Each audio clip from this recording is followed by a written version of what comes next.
Alright, Supercoders! Today we're going to make a maze travel game in Scratch.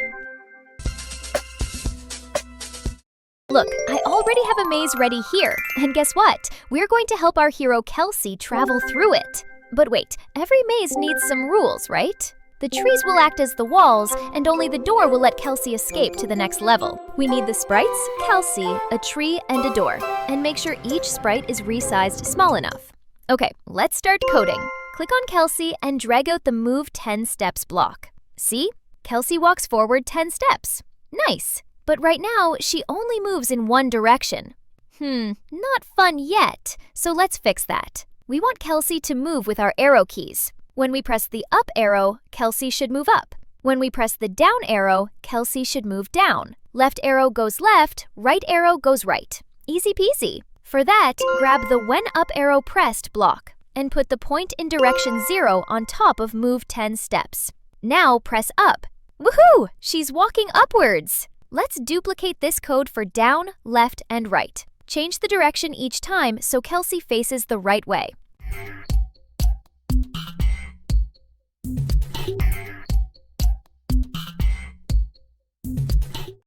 Oh no! Kelsey is upside down now! Don't worry, click this rotation style button to make her look normal again.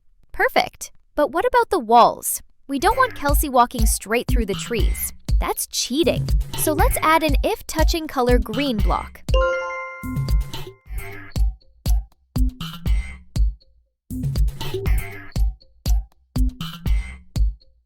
Inside it, add Move -10 steps. This way, whenever Kelsey hits the wall, she bounces back. Like, nope, you can't go through here. Don't forget to wrap this in a forever loop so it keeps checking every second.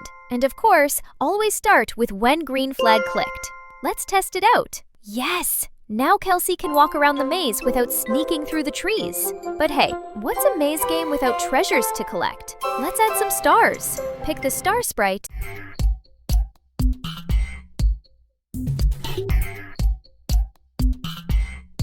And in the code, make it spin by using turn 10 degrees inside a forever loop.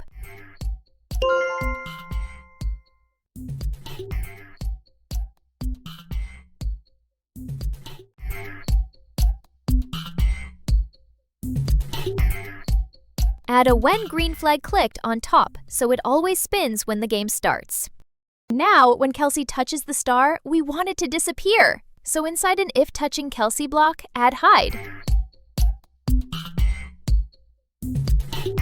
But wait, we also need it to show at the beginning, so let's place a show block right after the green flag. Great! But how do we keep score? Easy. Let's create a variable called stars collected. Whenever Kelsey grabs a star, we add change stars collected by 1. Woohoo! Now our score goes up!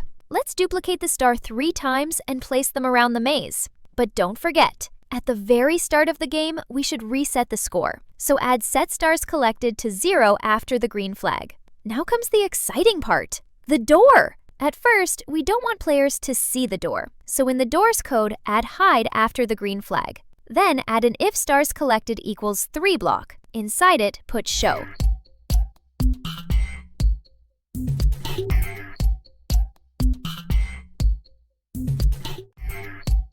Wrap the whole thing in a forever loop, so the door only appears once Kelsey has collected 3 stars. And what happens when she touches the door?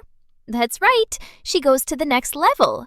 We can do that by using broadcast new when Kelsey touches the door.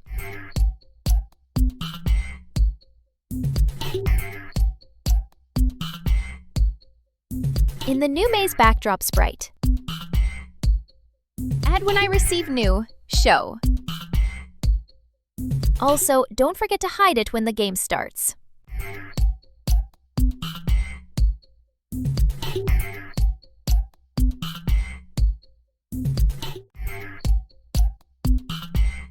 Awesome! Now Kelsey can travel through the maze, collect stars, and unlock the door to the next level. And that's it for today's tutorial, Supercoders. If you want me to show you how to make your own maze from scratch in the next video, tell me in the comments. Keep coding, keep creating, and I'll see you in the next adventure. Bye!